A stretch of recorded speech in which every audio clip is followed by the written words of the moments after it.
हरे कृष्णा। सभी वैष्णव भक्तों के चरणों में दंडवत प्रणाम। कैसे हैं आप सभी लोग? तो कार्तिक महीना चल रहा है और कार्तिक महीना तो हमारे लिए बहुत ही शुभ फलदायी है।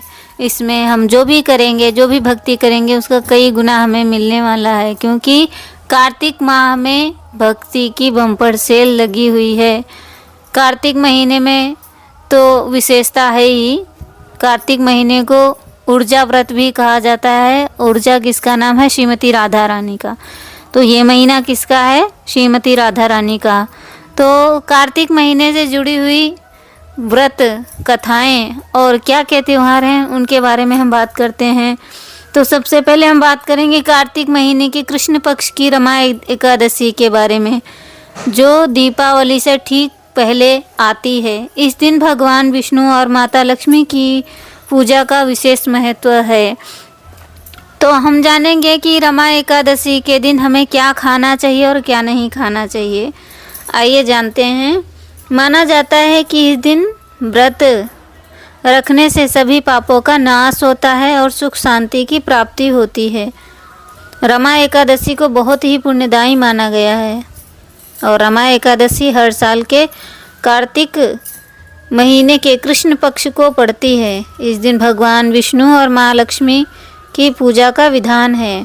कार्तिक महीने के कृष्ण पक्ष की एकादशी को रमा एकादशी के नाम से जानते हैं और ये दिवाली के ठीक पहले आती है,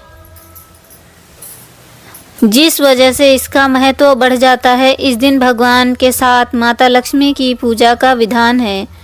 ऐसी मान्यता है कि इस व्रत से विधि विधान से पूजा करने से सभी पापों का नाश हो जाता है और वैकुंठ धाम की प्राप्ति होती है। तो आइए जानते हैं इस व्रत से जुड़ी हुई प्रमुख बातें।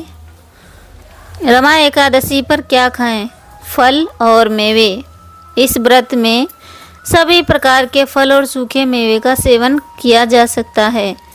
ये भी खा सकते हैं। इस दिन आलू, शकरकंद, अरबी और साबूदाना खाया जा सकता है।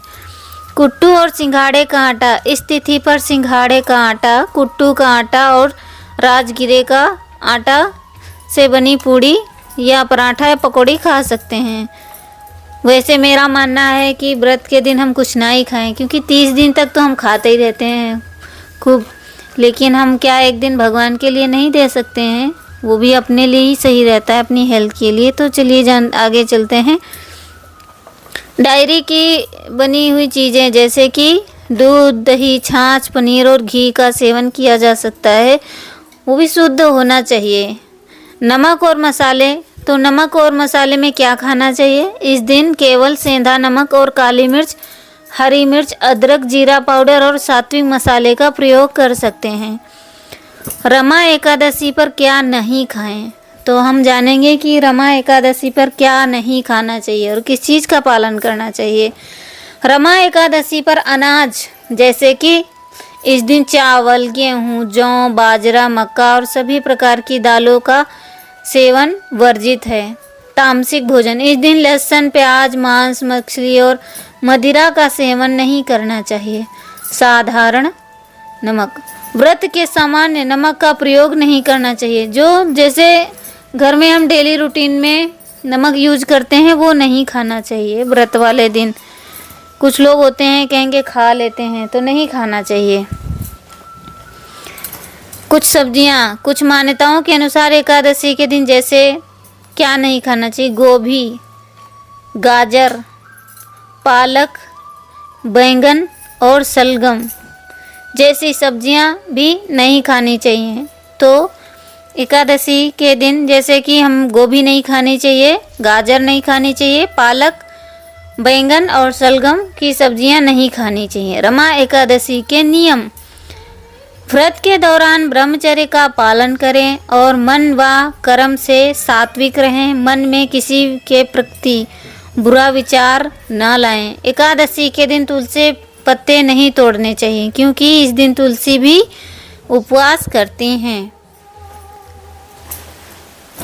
हो पाए तो रात में जागरण भगवान विष्णु के नाम का जप और भजन कीर्तन करें, जैसे कि ओम नमो भगवते वासुदेवाय नमः, या फिर हरे कृष्णा कृष्णा कृष्णा हरे हरे, हरे राम राम राम हरे हरे।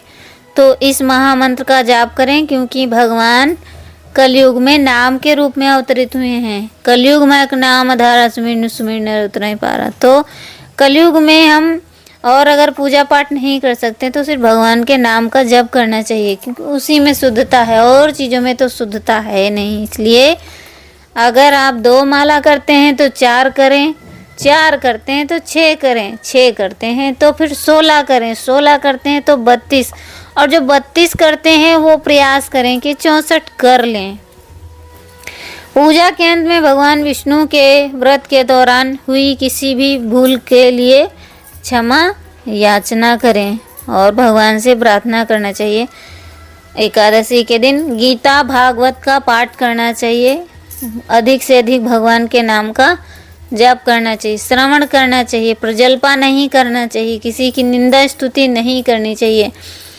भगवान के नाम का श्रवण करें, भगवान की कथाओं का श्रवण करें, भगवान के कीर्तन सुने और भगवान के विषय में पढ़ें।